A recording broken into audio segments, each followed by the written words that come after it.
Good morning students. आज हम नया टॉपिक स्टार्ट करने जा रहे हैं, ट्रेनिंग इन स्पोर्ट्स। हम जो भी स्पोर्ट्स में पार्टिसिपेट करते हैं उसके लिए प्रॉपर ट्रेनिंग जरूरी है। इसके लिए 11th में आपने इसके तीनों पार्ट पढ़े थे। अब किस तरह से स्पोर्ट्स ट्रेनिंग हम दे रहे हैं इसके बारे में नॉलेज आज हम लेंगे। Sports training is requires a specific scientific and systematic type of training to improve performance of player.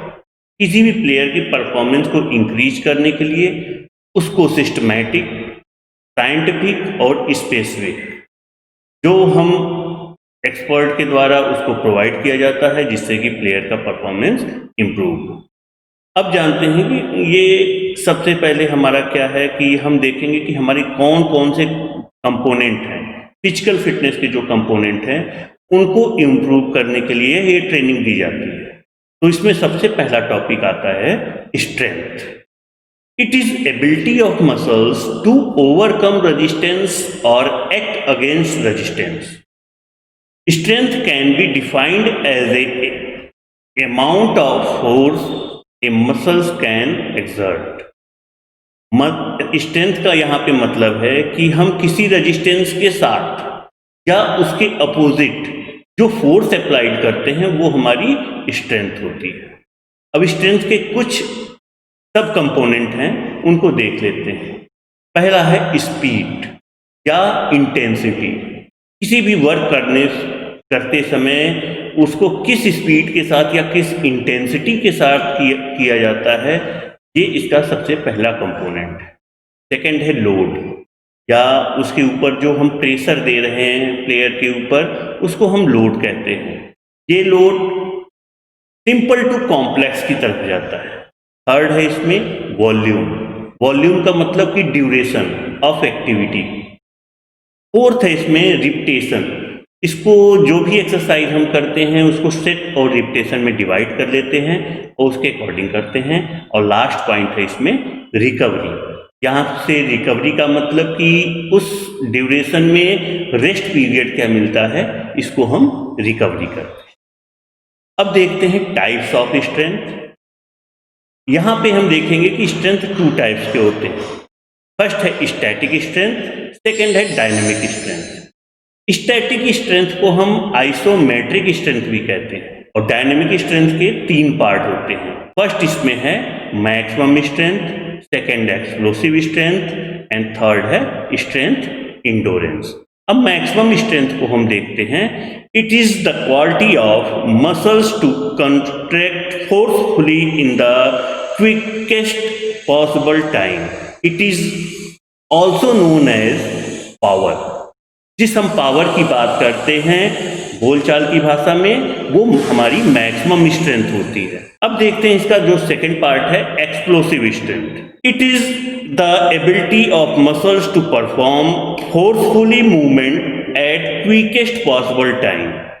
जो भी कम से कम समय में हम फोर्सफुली जो वर्क करते हैं या अपने स्ट्रेंथ का यूज करते हैं वो हमारी एक्सप्लोसिव स्ट्रेंथ होती है। और थर्ड है स्ट्रेंथ इंडोरेंस। किसी भी वर्क को हम अपनी स्ट्रेंथ के साथ लॉन्गर ड्यूरेशन तक करते हैं तो वो हमारी स्ट्रेंथ इंडोरेंस होती है। अब तो यहाँ तक हो गया टाइप्स क्या होते हैं स्ट्रेंथ के। अब यहाँ पे आगे हम देखते हैं training method of strength development. वो कौन कौन से ट्रेनिंग मेथड है जिनके द्वारा हम अपनी स्ट्रेंथ को डेवलप करते हैं। फर्स्ट है आइसोमेट्रिक एक्सरसाइज, सेकेंड है आइसोटोनिक एक्सरसाइज एंड थर्ड है आइसोकाइनेटिक एक्सरसाइज। यहाँ पे सबसे पहला जो है आइसोमेट्रिक एक्सरसाइज, ये उस तरह की एक्सरसाइज है कि इसमें मसल्स का मूवमेंट आपको विजुअल नहीं होता है। जैसे किसी भी पोल को पकड़ के हम लटक गए तो हमारी स्ट्रेंथ तो लग रही है लेकिन उसमें मसल्स का जो मूवमेंट है वो हमको दिखाई नहीं देता है। ठीक है। सेकेंड है आइसोटोनिक एक्सरसाइज। आइसोटोनिक एक्सरसाइज में दो पार्ट है, कॉन्सेंट्रिक और इंसेंट्रिक एक्सरसाइज। थर्ड है आइसोकाइनेटिक। अब इसको हम थोड़ा डीप स्टडी करेंगे। फर्स्ट है आइसोमेट्रिक एक्सरसाइज। इसको हेटिंगर एंड मूलर ने 1953 में बनाया था। आइसोमेट्री का यहाँ मतलब है, ये एक लैटिन वर्ड है, इसका मीन्स होता है सेम लेंथ, मतलब कि उस लेंथ में कोई कमी या ज्यादा न हो। In these strength training is the length of muscles remain the same during workout. These exercises have no external movement. These exercises have no visual movement. मतलब इस एक्सरसाइज को करते समय हमारी मसल्स का मूवमेंट आपको नहीं दिखेगा। अगर हम इस फिगर में देखें तो ये पर्सन प्लैंक कर रहा है। प्लैंक करते समय अपने एल्बो और टो के ऊपर पूरी बॉडी को स्टेबल किया हुआ है, यहाँ पे स्ट्रेंथ लग रही है, लेकिन मसल्स का मूवमेंट आपको विजिबल नहीं है। ठीक है, अब देखते हैं सेकंड पार्ट है आइसोटोनिक एक्सरसाइज, जिसे डी लूने ने बनाया था 1954 में। In these strength training exercise the muscular group has tension along with movement. The length of muscle changes during action along with tension in them. Isotonic exercise are two types. Concentric exercise, second है incentric exercise. Concentric में देखें तो it is the upward movement of action in which the flexor को यहाँ पे एनोलॉन्गिस्ट बोलते हैं muscles, shorten during action, whereas Exter या एनाटोगोनिस्ट मसल्स लेंथ बोलते हैं इसको। इसी प्रकार हम देखें इंसेंट्रिक एक्सरसाइज में, इसमें है it is the type of isotonic exercise in which the external muscles shorten in length whereas flexor muscles length during the action. इसमें मसल्स की लेंथ हमेशा छोटी से बड़ी की ओर होती है और कॉन्सेंट्रिक में बड़ी से छोटी की ओर होती है। अब यहाँ पे फिगर में देखें, एक पर्सन डंबल लेकर लिफ्ट कर रहा है उसको, अगर जब वो ऊपर की ओर लाता है, जब डंबल ऊपर की ओर लाता है तो आपकी बाइसेप वहाँ पे रिलैक्स मूड में होती है और ट्राइसेप वहाँ पे फ्लैक्शन में आ जाती है। इसको कंसेंट्रिक मूवमेंट बोलेंगे।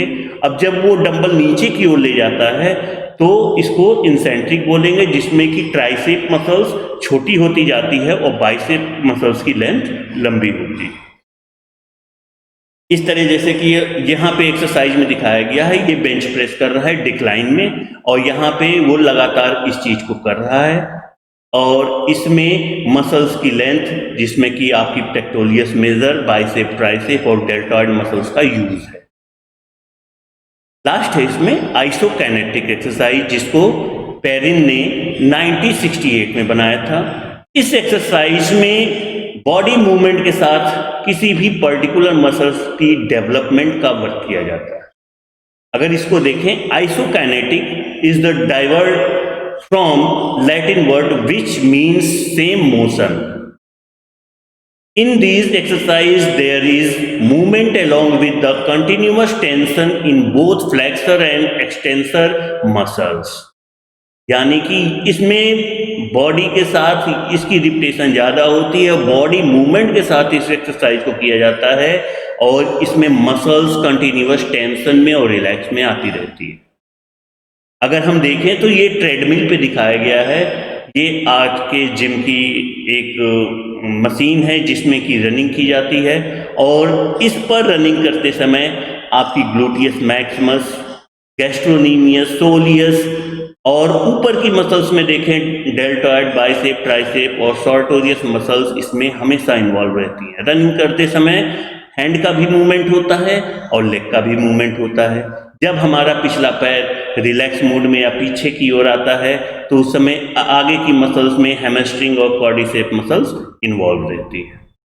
अगर इसी तरह देखें कि आइसोकाइनेटिक एक्सरसाइज की कौन कौन सी यहाँ पे एग्जाम्पल दिए हैं, जैसे कि साइकिलिंग हम कर रहे हैं और लॉन्ग ड्यूरेशन तक कर रहे हैं तो ये हमारी आइसोकाइनेटिक में आएगी। इसी तरह मल्टीपल स्टेशन वाली जितनी भी मशीन्स हैं जिम की, वो इसमें आइसोकाइनेटिक एक्सरसाइज में आएंगी।